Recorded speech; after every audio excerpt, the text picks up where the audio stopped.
The video ahead has spoilers for the entire game of Hollow Knight Silksong. You have been warned. Sup, Hearth Guy here, and I'm letting my intrusive thoughts win today and making a boss ranking because... well, I don't have a good reason, I just want to. Rules are simple. Every major boss and side boss ranked off my own personal biases and objective opinions. Each individual encounter will be ranked, so bosses that repeat may be near each other but will be their own entries.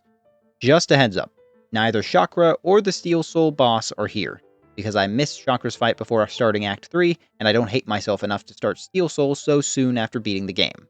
Alrighty, let's go! Plasmified Zango.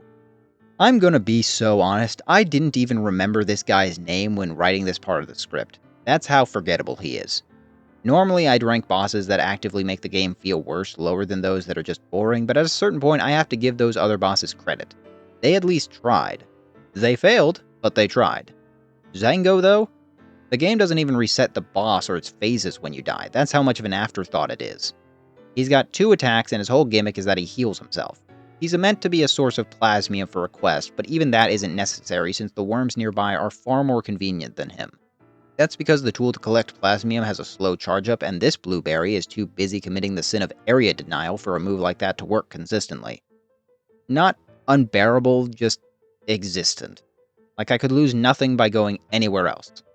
Savage Beastfly 2. Okay, so remember that thing I just said about aggravating bosses going higher for at least trying but failing? That's not the case here. Because the second time you fight the Savage Beastfly, it succeeded at what it was trying to do.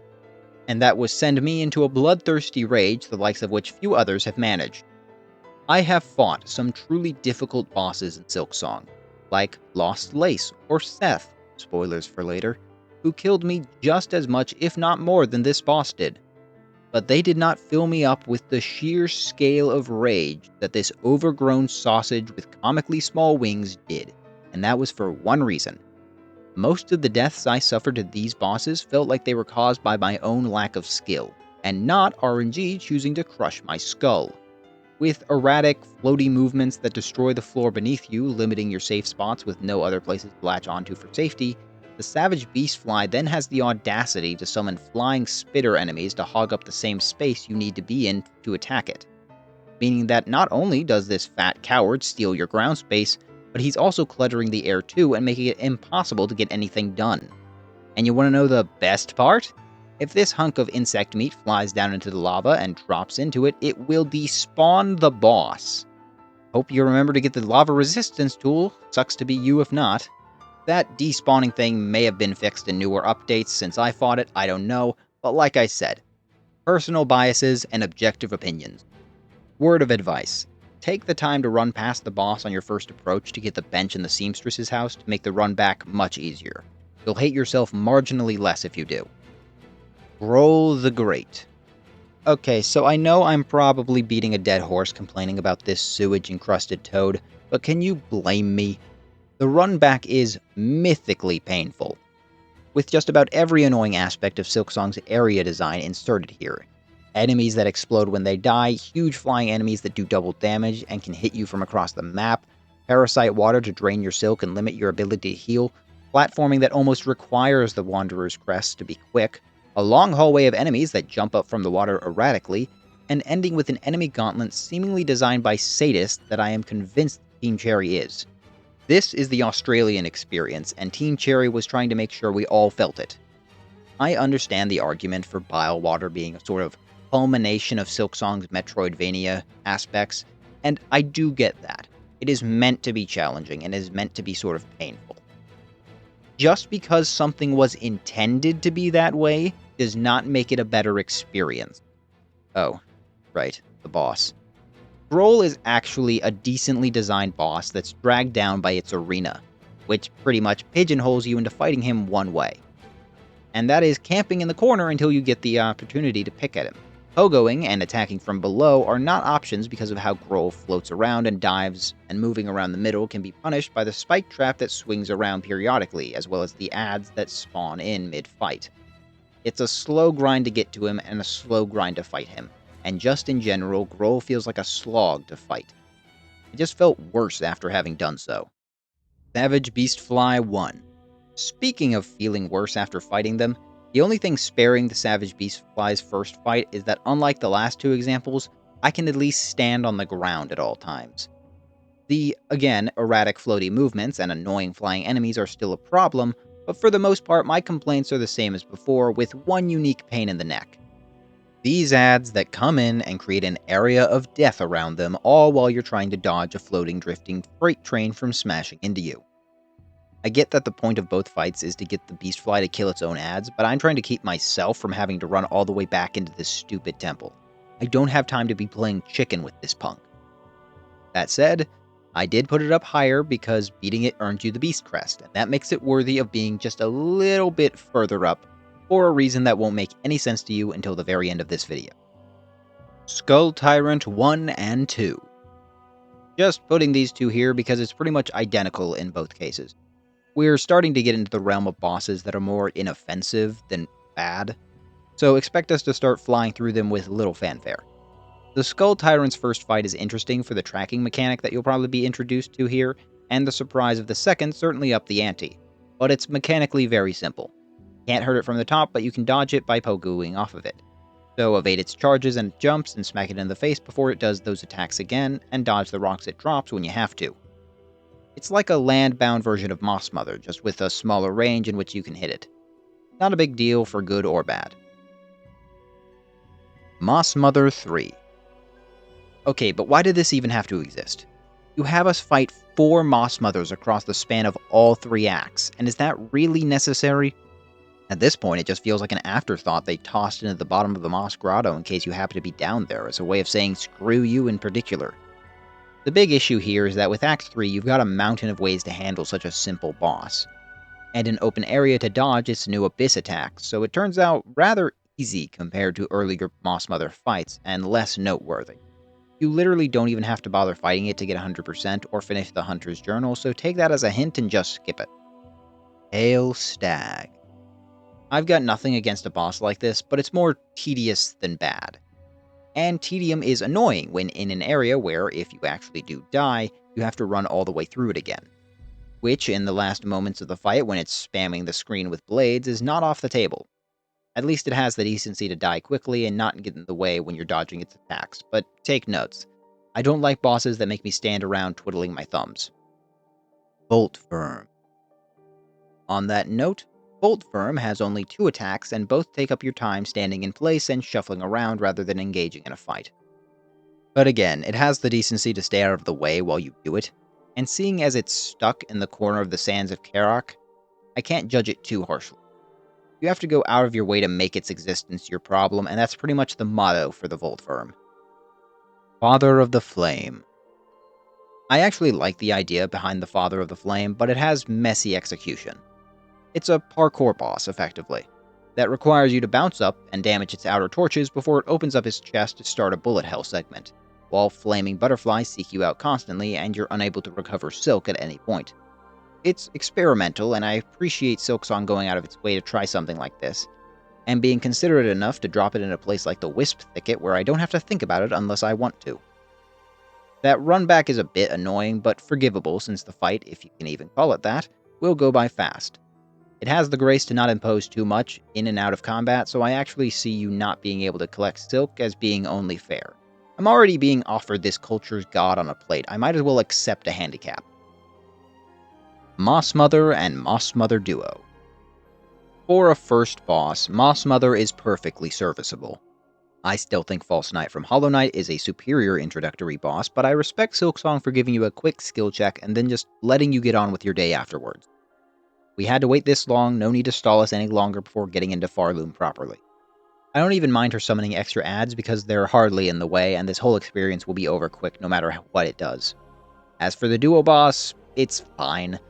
Just doubling up what it was already doing is fair enough, since at this point you could abuse new crests, skills, or tools. Making the trouble double is almost an obligatory difficulty increase, it'd just not be fair otherwise. Brood Mother. Brood Mother is one of the most disgusting things I've seen, and I've seen the inner thoughts of the people that bribed me into making that one video. Degenerates. More to the point, Broodmother is like Gruesmother and Flukemarm fused and got rid of most of their issues. Most of them. Broodmother is actually consistently threatening, and the constant ads make sense and don't feel too obtrusive. Both of these reasons are actually because of the arena. Its smaller size makes the Broodmother feel more imposing and keeps ads closer so you aren't jumping across the screen to kill something that's distracting you from the boss. Beast flight. It's pretty simple, but like I said, we're at the point of distinguishing the good from the great, so don't mistake the lower spot for being all that bad. Or do. I'm not your dad. I don't care what your opinions are. Pinstress. You ever watch a good video and then go into the comments to find someone using it as an excuse to complain about something entirely unrelated? Like, oh, this video on Pokemon is cool, but it reminds me that I hate capitalism. That's how I feel about Pinstress and her stupid parachuting. Like, why are you even doing that? It's so jarring and dissonant with everything this boss has going for it. Instead, you choose to artificially elongate this fight and similarly stretch my patience.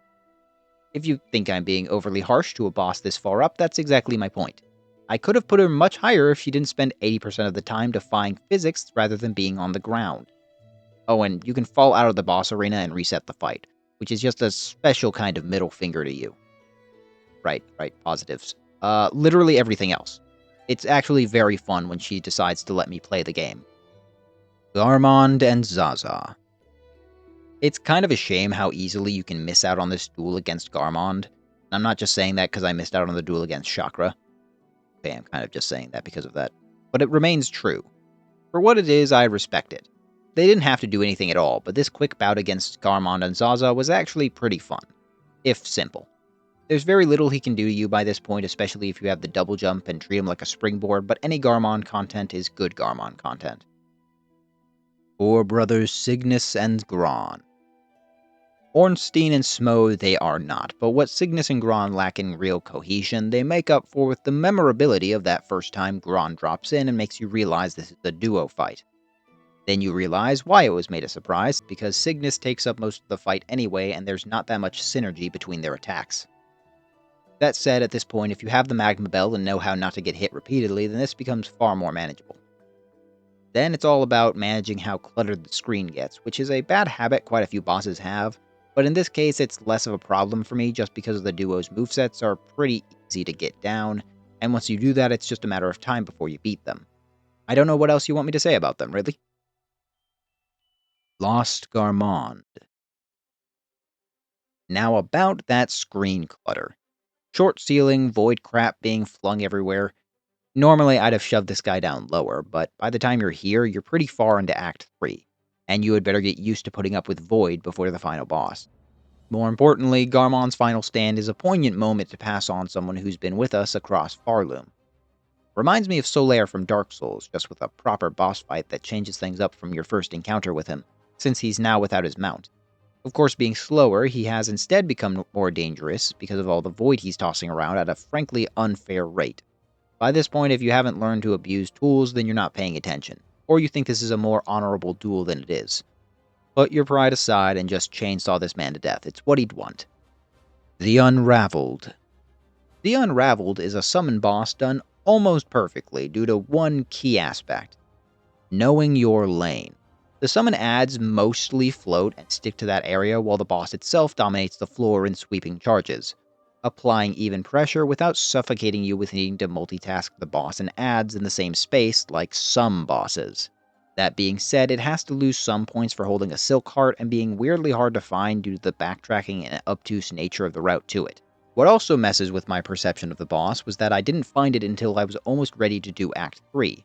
So it was probably easier than intended, but that's just how Metroidvanias work, so at least it was competently designed enough for me to recognize its value in spite of that.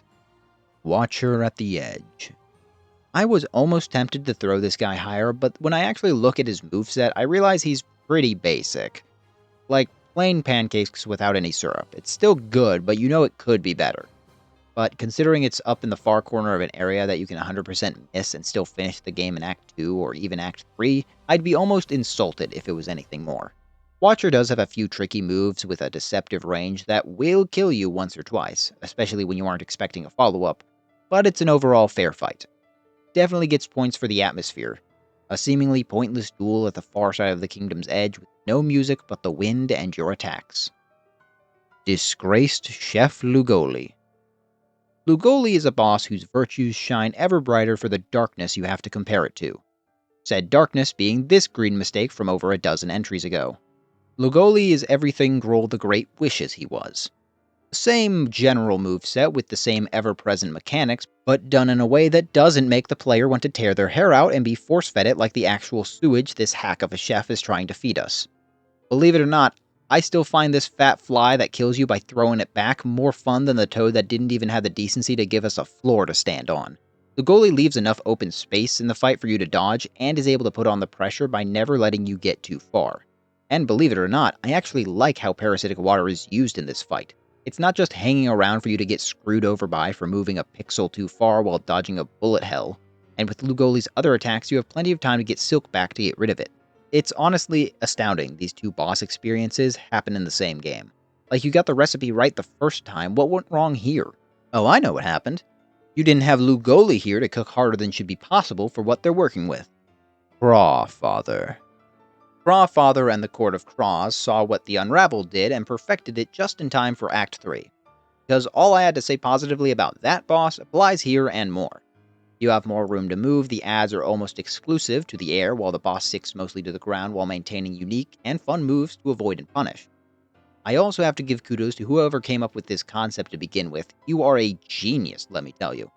Having this trial by combat amidst the backdrop of some nutcase banging his head into his table as a gavel is more comedic than I think they intended, which makes the Crawfather actually jumping in and being enjoyable to tangle with that much more satisfying. The only thing that'd make it better was if beating the Crawfather meant these little flying turd stains would stop swooping at me when they come by, but the heavenly blessing of the Craw Nest is more than worth it. Gur the Outcast. I was pleasantly surprised when fighting Gur the Outcast by just how good it was. After Skull Tyrant and the Mistake, tracking-related bosses didn't leave a great impression.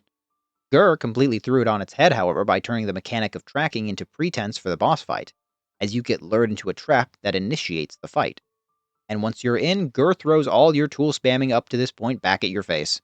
One problem, though. It's over way too soon. Get overwhelmed, sure, you'll die, but since you can set off the traps on purpose, then you can control the number a bit. Once you figure that out, then you can kill him real quick. I feel like if Gur was an earlier boss, then he'd rank along the likes of Fourth Chorus and Lace, just because I can see how his mechanics and style would have made for a real memorable early challenge. Frankly, this entire part of the Farfields feels like a place you could get access to earlier than Act 3, but that's a conversation for another day. Great Conch Flies and Raging Conch Fly. I'll talk about these two together, since they're so similar and right next to each other. While far from the most dynamic or interesting duo fight, the Great Conch Flies have a fun rhythm which I found enjoyable to learn and exploit. And unlike dealing with normal conch flies, there were no extra area hazards to make the ricocheting projectiles feel like a cheap way to hurt you by baiting you into stubbing your toe on ravenous worms. The pattern is simple but quick, which makes the battle more difficult than you'd first expect. But hit that rhythm and you can make a second Widow. Shift that over to the Raging Conch Fly, the Widow in question, which is faster to compensate for the lack of its partner, and summons the kids to get murdered alongside it in similar fashion. Skills or traps are essential to clearing away the smaller ones before the big charging attack, but beyond that it's all keeping an eye out for the signs of their burrowing. As is no doubt evident, simplicity is a great philosophy towards making memorable and fun bosses, and in the case of this pair of bosses, sticks them right here in the middle of our list. Sister Splinter. I know a lot of people took issue with this boss when the game first came out, but I never found her all that annoying. Don't get me wrong, I see all the ingredients that could have made her annoying, but for me, I didn't have that much issue with her. The spiny wood is easily destructible, especially with skills, and the ads aren't that difficult, you're already swinging upwards at her.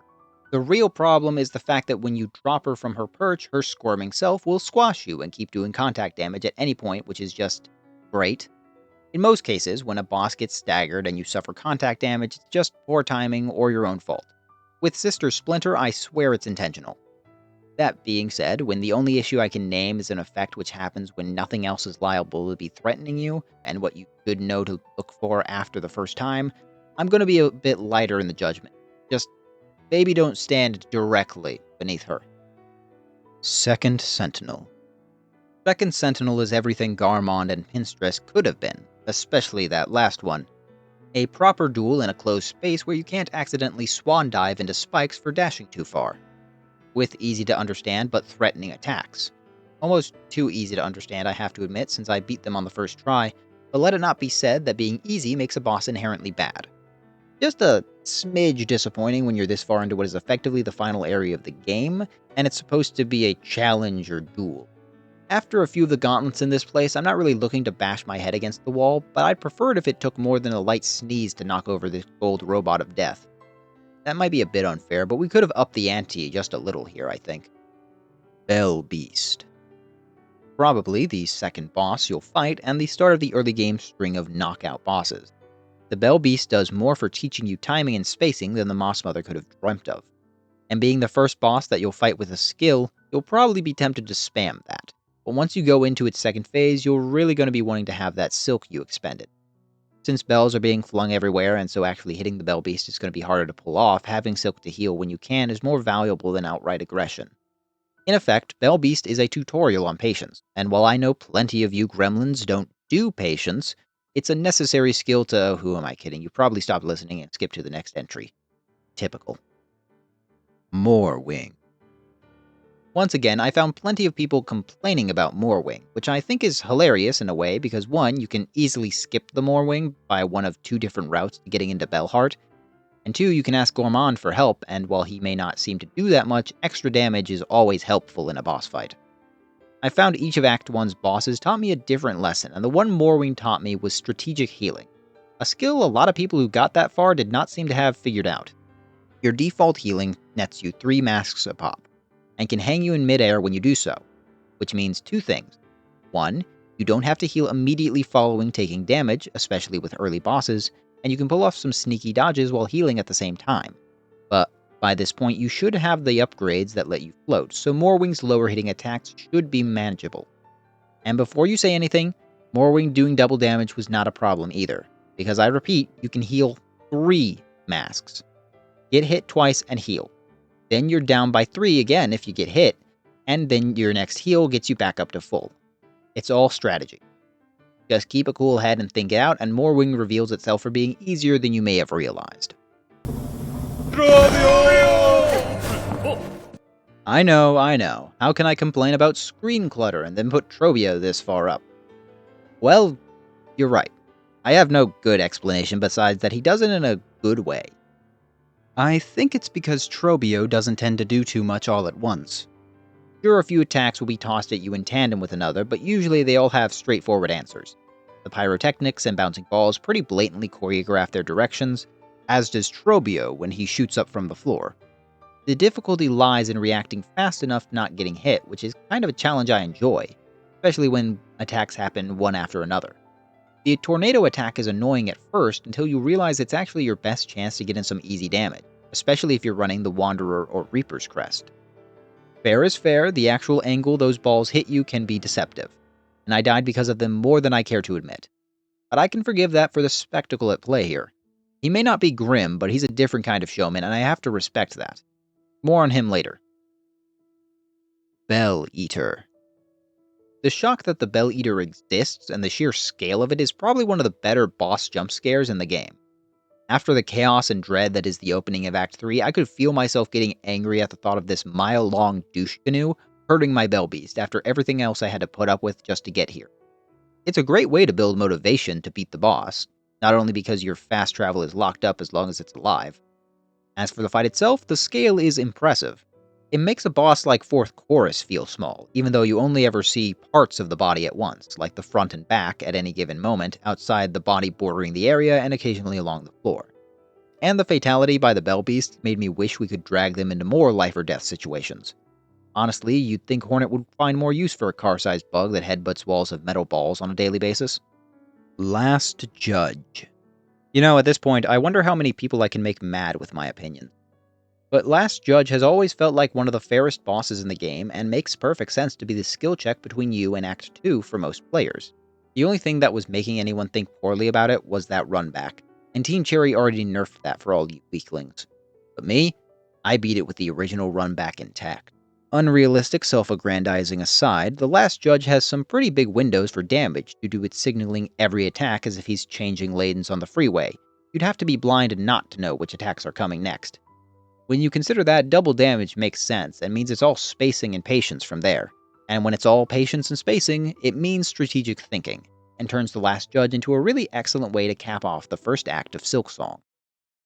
Tormented Trobio. Imagine all that I liked about Trobio, but amplified and harder. That is Tormented Trobio. However, never in a BS way like adding void attacks that flood the screen. Instead, it's all the same kinds of attacks you've already learned, but faster and deadlier, as well as being strung together more often. Which means, despite being higher than Trobio, I've actually got less to say about him, since it's just Trobio plus. Fourth Chorus. The fourth chorus is a staple of every playthrough for a reason, and that's spectacle. A trait you may have realized I'm a fan of by this point. While never all that difficult and actually rather video gamey in the fact that the floatability you just got is the best way to dodge its attacks and accomplish the secret way to beat it, for its early position in the game, it's perfect as a block for your progress. I'd almost say it feels out of place for how much of a video game boss it feels like, which sounds stupid, I know. But when compared to bosses we've talked about before, there's a mechanical nature, like it's only able to move in a preset pattern, which is rather fitting since it's a giant robot. That pattern is extremely fun to figure out and take advantage of, and in combination with the fourth chorus's size, it makes you feel titanic by defeating it. Just a very satisfying boss fight. Lace 1. On the topic of satisfying, pretty much anytime you fight Lace. She's very clearly designed to mirror Hornet's fighting style as a means to test you, but the majority of what I've got to say about her will be saved for her later encounters, in part because I beat her first boss fight on the second attempt. Even so, it was a heart-pounding clash of natural rivals that reminded me of the Broken Vessel and Pure Vessel fights in Hollow Knight, but at a speed and intensity more fitting for Silksong. Widow. If Lace's first fight is a test, then your encounter with Widow is a mandatory adrenaline shot to remind you what kind of game you're playing. Up to this point, most bosses have been straightforward, I would say. Moss Mother, Bell Beast, Lace, Fourth Chorus, probably Moorwing and Sister Splinter, all can be boiled down to one or two combat mechanics you have to get a handle on to beat them. Widow then forces you to take all those lessons and weave them together quickly, in order to unlock the mandatory upgrade of the Needlein. Widow strikes fast and often unpredictably, with the window to react smaller than most bosses before her. Many of her attacks are either ranged or have wide sweeping motions that block your weapon, so you can't just whack into her to get silk and deal damage. But you also can't just hang back or else you won't get anywhere. So, what's the solution? Aggression. Aggression is the secret ingredient to plenty of boss fights, and one that too many may hesitate to use. But later bosses are only going to get beaten by healthy levels of aggression applied directly to their bodies and your mind. Use that against Widow and you will tear through her first phase, and right into the chaos of her second phase, which you can tackle in one of two ways I've found. She's moving around so much that she'll come to you sooner or later, so you could just wait for the opportunity to strike. Or you can match her aggression and turn this into a brutal dash to the finish. Either way, Widow is one of the most frenetic, gratifying bosses to finally master, and doing so will give you what you need for later bosses. Phantom.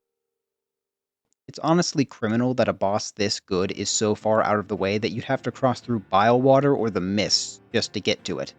Considering I was knee-deep in Act 2 and still had fun with Phantom, it's a testament to how well it's designed. This walking Phantom of the Opera reference is a different sort of test and skill check compared to the last judge, in that it feels like it's a challenge to see if you're ready to fight Lace specifically. Phantom is Lace's first fight at 2 times speed and is daring you to try and parry it. Since Lace serves as the final check before Act 2's finale and the final boss, it makes sense for something between the very early first encounter and that second fight to exist, and Phantom seems to be it. So for every reason I love the Lace fights, I love the Phantom fight. The dynamic parrying and dodging required alongside a fair difficulty curve all set to stunning music. Just pure excellence that I would heavily suggest you seek out even if you're already in Act 2, just for the experience and the unlocked skill. Clover Dancers. The Clover Dancers are tough to talk about in this context, because what I like about them is done better in the Cogwork Dancers. Hardly an insult since it's this far up the list, but for the aspects unique to them, making it so only one can be hurt while creating new patterns and effects in their duo attacks is a clever way to freshen up the boss after reaching Act 3. More so since it's naturally shorter than the original Cogwork Dancers. After all, you're already ripping off near perfection. Be considerate enough not to copy the whole thing wholesale. With only 2 phases, the Clover Dancers have less time to stand out against an already breathtaking opening act, but this rendition is deserving of praise all the same. But to not repeat myself on some parts later, I'll save a few of my comments until then. Lace 2. Lace's second fight is all that I loved about the Phantom fight and her first fight, and more. With heavy thematic elements and the rivalry between her and Hornet, Lace's second fight goes right here. Team Cherry was really brilliant in putting their best bosses in the latter half of the game. Because as much as I adore those that came before, there is something mythic about all that comes after, and Lace's rematch is just the beginning. Like an oasis after a desert kind of amazing. Except the desert wasn't even that bad, so you know that the oasis must be a touch of divine genius. On a delicate bed of flowers, with gorgeous music, and an advanced moveset compared to her first appearance, this fatal duet and dance between Hornet and Lace encompasses all the things I loved about the rival bosses of this sort. Every time I got skewered, it was a skill issue, so I never got that frustrated by my death, and with the parrying skill you get for fighting Phantom, it elevates the experience further for me. Like I said, Phantom sets you up for the fight, so anything good I've said about it and the first Lace fight happily apply here. Crust King Khan. Khan has the unique distinction of being the easiest boss in the top 10, which is funny since the path to get to him is the hardest across the 4 Old Heart bosses. That gauntlet took me 2 days and drove me to near madness, and even the Witch Crest couldn't cheese me through to Khan. Seriously, if there wasn't a shortcut from the bottom all the way up to the last gauntlet room before him, I would have had to rank him nearly 20 spaces lower. But Team Cherry had mercy for once, and now Khan gets the respect he deserves. Once I was past what I assume is the average experience of swimming near Sydney, Australia, he proved worth the climb. Khan is a remarkably simple fight since he doesn't tend to attack you directly, throwing coral at you instead, making this into a hazard fight where you must dodge and react to the ever-shifting state of the arena. Despite the reach of his attacks, most of his moves leave Khan open, meaning if you dare to play chicken with the reef, you can cleave his health down fast. This makes weaving between his moves to attack him very satisfying, and creates a rhythm unlike most bosses that require you to keep close to a relatively slower foe Khan's size. Khan is instead jumping around as much as you are, and with the added danger of his attacks, makes for a speedy boss that encourages headstrong approaches. Which just proves, yet again, that aggression is the key to success in Silksong's late game. Nihilith. This is the kind of boss that you could have easily screwed up if you were anyone except for Team Cherry. A boss based around not having a floor? I have already complained about bosses that limit your ground access, so how could I put Nihilith this far up? Am I just a hack with no real opinions and am making this video off of vibes? Well, yes, but you're this far in, so you should realize that by now. Nihilith's secret is actually pretty simple. The boss itself spaces its attacks to prevent the same problems as other bosses.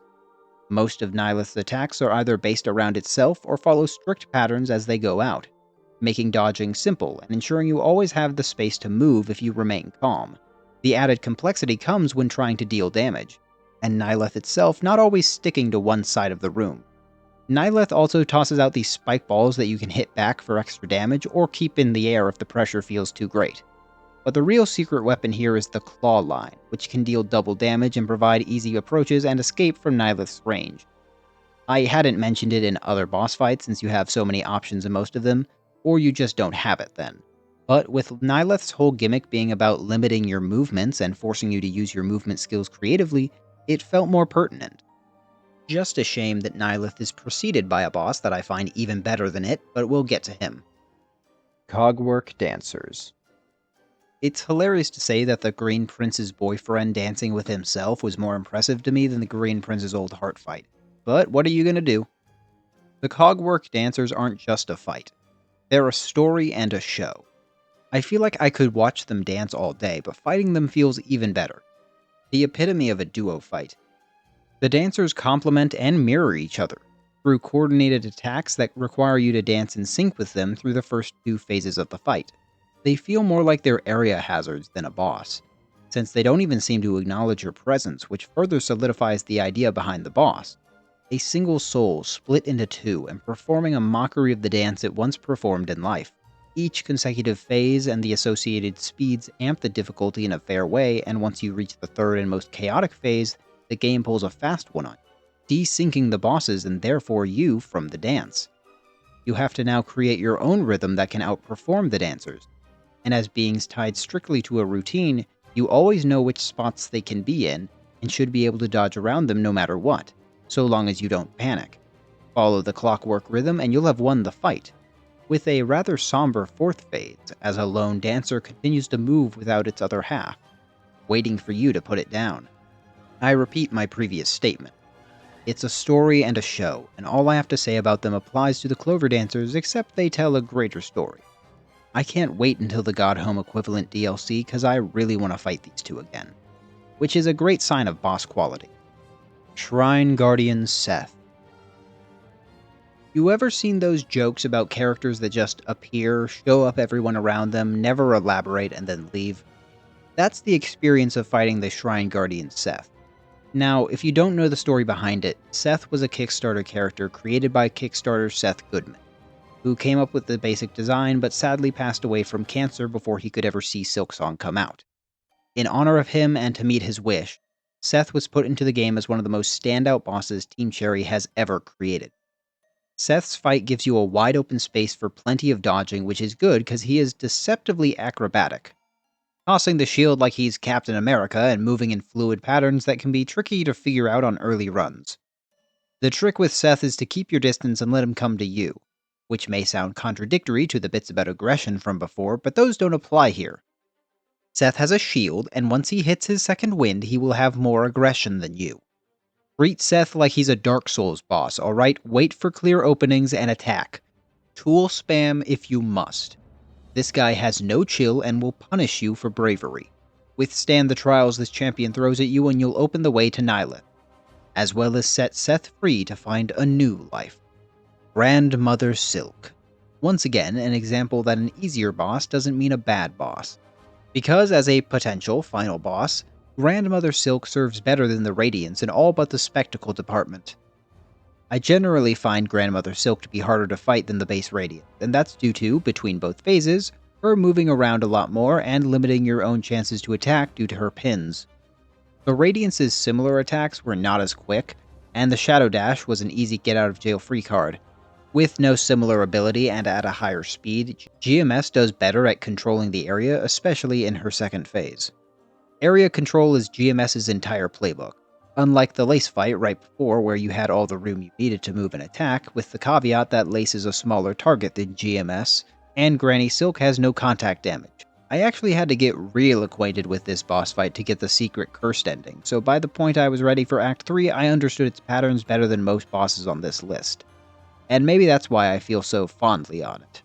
For all the repeated deaths to get there, I can see every move clearly in my mind in a way that few other bosses can say, and that's gotta be worth something. Not the top 3, but still, worth something. Scar Singer Carmelita. There's a world out there where Carmelita was my number 1, and that's not the world we live in, exclusively for specific conditions related to my experience with the last 2 bosses, which most of you can probably figure out at this point. A good chunk of the good I could say about the last 10 bosses can apply to Carmelita, especially what I had to say about Lace, the Dancers, Widow, and Khan. Because where Lace and the Dancers encourage you to understand the rhythm of the boss, just like with Carmelita, she necessitates that you keep up the pressure as she also escalates in intensity, just like with Khan and Widow. It's like Team Cherry did a power fusion of all their best ideas from the rest of the game just because they could.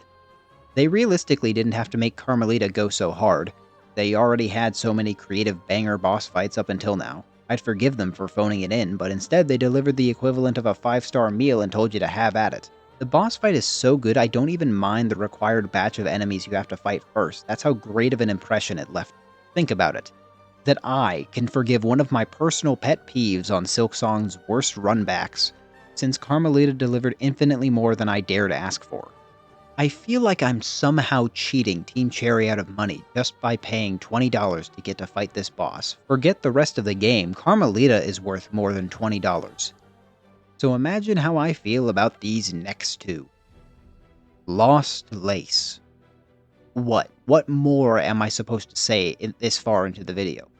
All of Lace's best hits are remixed and added onto in a way that makes the Void feel like an accessory, and not a hindrance like it has for 80% of the enemies it's been slapped onto.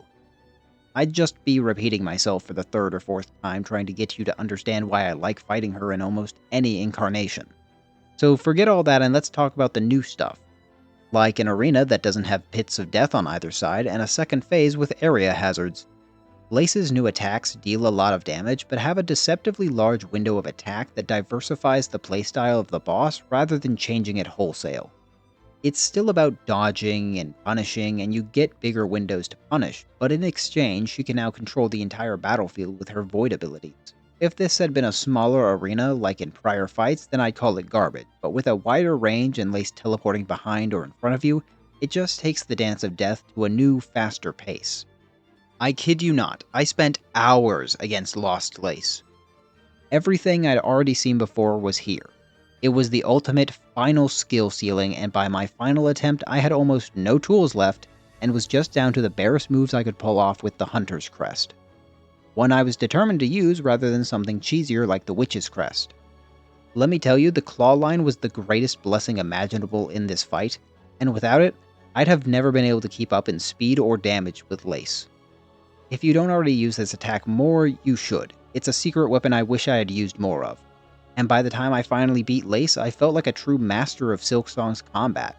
And that cinematic start and ending, do I really need to say more? If you haven't seen it yourself, just fight the boss or watch someone else do it. And we need to get onto the boss that somehow overshadowed both Lace and Carmelita in my mind. First Sinner. I admit with my whole chest that loving First Sinner this much more is likely just a me thing. But I have to explain why. See, when I had beaten the game in Act 2 the first couple of times, got those two endings, and was exploring Farloom to see all I had missed, I remembered that one spot in the slab I hadn't gotten to yet, and jumped through all the hoops to get there, just to be met with the First Sinner. And when I say that I tried everything I could think of to put this monster down, I mean it. I even brought out the Reaper's Crest, which I never used since I thought the extra silk would help with healing, but First Sinner doesn't like it when you heal. So in search of speed and a way to heal fast, I turned to the crest I had neglected the entire game. The Beast Crest. I just need to say, fight First Sinner with the Beast Crest, because that was easily the best experience I have had with the crest, and obviously, in this entire game. And yes, this is what I mentioned back with the Savage Beastfly's first fight. It's a single spot higher because I acknowledge its necessity to have the kind of boss fight I had with the First Sinner. One of sheer adrenaline that outmatched even my final battle against Lost Lace. Bearing the Beast Crest against First Sinner was not about strategy or a fluid dance. It's a ravenous, rhythmic cage match from start to finish. Widow looks like the fluke marm compared to the First Sinner, who makes us see what a real Weaver is capable of. Being allowed to challenge First Sinner back to back with no run back made it feel like a continuous war with her that I could feel was within reach. Just a hair's breadth away with every attempt. I stopped playing like I had been. I stopped caring when I took damage. There were legitimate moments that I didn't even notice I was down 1 or 2 masks because I was just that into the boss. Few bosses in my life have sent me into a zone like that, and the First Sinner was the first in a long time. And I cannot wait till I get the chance to face down my old friend again. I have been the Hearth Guy, and thank you all very much for watching through my ranting and raving about Silksong. I had to get this out somehow, and no video on the game in general was likely to come out soon, so this just felt like a good compromise. Besides, I had to gush about some of these bosses. It was just unfair how well they were made. If you watched this far, chances are you enjoyed the video, so consider liking, commenting, subscribing, and all that obligatory nonsense. It does help out the channel a bunch. What also helps out are my channel members and patrons who saw this video well before the YouTube release, such as my newest patron, Nate G. The G stands for GOAT, who earned this title after quite literally becoming the greatest of all time. The greatest what, you may ask? The greatest. Just the greatest of all time. Past, present, and future. And my newest member, 9-Foot Jester, which, as the name suggests, is in fact a jester with 9 feet. Legends say that they are the only person who can play Dance Dance Revolution by themselves as both players. If you feel obliged, consider that it's just $3 a month for access to early content and a private Discord server where you can interact directly with me. But even if you don't, watching this long is more than enough. So with this overly long video out of the way, thank you all yet again, and I hope to see you all next time around the hearth.